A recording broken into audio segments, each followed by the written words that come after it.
The scent of aged paper and forgotten stories always drew Elias to the curious page, a second-hand bookstore tucked away on a quiet street. His Saturdays were a ritual, a fresh brew, a comfortable armchair, and a hunt for a hidden gem.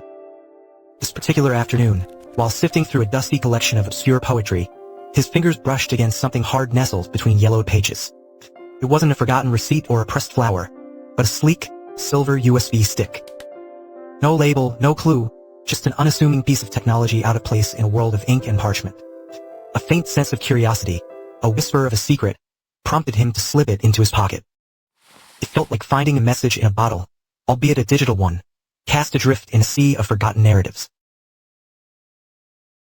Back in the quiet solitude of his apartment, Elias plugged the USB into his laptop. A single folder appeared on the screen, stark against the desktop background. For you. His heart gave an unexpected lurch. He clicked it open. Inside, a series of video files, each titled with a date. The earliest was from 3 years ago. Hesitantly, he double-clicked the first one. The screen flickered to life, revealing a young woman, perhaps in her late 20s, sitting in a sparsely furnished room. Her eyes held a deep, quiet sadness, and her voice, when she finally spoke, was a soft murmur, as if afraid of disturbing the silence. She spoke of the mundane, of sleepless nights, of a pervasive loneliness that felt like a constant companion. Elias continued to watch, captivated. Each video was a brief, raw glimpse into the stranger's life. She recounted moments of regret, small choices she wished she could undo, and a heavy weight of unspoken words. Sometimes, she'd simply stare into the camera, a profound yearning in her gaze that resonated deeply with Elias's own quiet existence. She spoke of forgotten dreams, of the struggle to find purpose in a world that felt increasingly distant. The room in the background remained consistent, a window overlooking a brick wall, a single potted plant struggling for light. It was a visual anchor, grounding her confessions in a tangible, if melancholic, reality. As the videos progressed through the dates, a subtle shift occurred. The woman's messages began to touch upon details that felt eerily familiar. She mentioned a specific, quirky street artist whose work Elias admired, a small cafe with mismatched chairs where he occasionally worked, and even a particular rainy afternoon at the curious page, when she almost spoke to someone.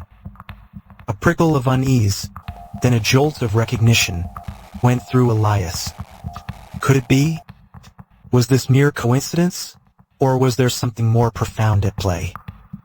He replayed a segment where she described a book, a first edition of Leaves of Grass with a peculiar inscription, the very book he'd considered buying that day she mentioned.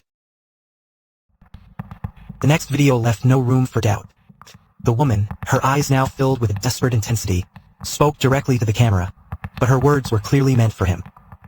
"I saw you," she whispered, "that Tuesday, by the fountain, reading the worn copy of 100 Years of Solitude. I wanted to approach you, but I couldn't."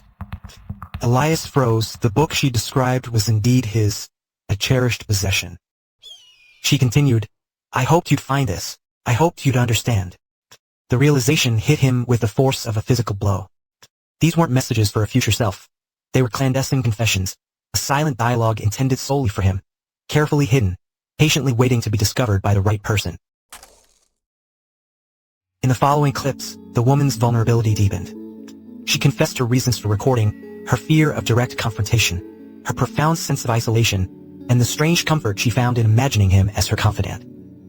She spoke of the courage it took to leave the USB, a desperate gamble on a connection she yearned for. Her words were a raw plea for understanding, a testament to the silent battles fought within. Elias felt a profound weight settle over him, a mixture of empathy and a strange, almost frightening sense of responsibility.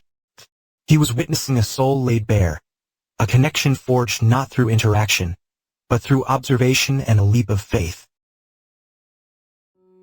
The penultimate video showed her looking directly into the lens, a faint, fragile smile on her lips. "I hope, wherever you are, that you're well," she said, her voice barely a whisper. "And I hope that by now, you've found a way to not feel so alone." Her gaze held a mixture of resignation and a stubborn flicker of hope. She seemed to be saying goodbye, not to a future self, but to him, to the possibility of a connection that might never materialize beyond these digital echoes. Elias felt a tightening in his chest, a desperate urge to know more, to reach out across the years and the digital divide. The silence that followed her words felt heavier than any sound. final video, dated only a few weeks prior, began with the woman looking more tired, but also with a strange sense of resolve.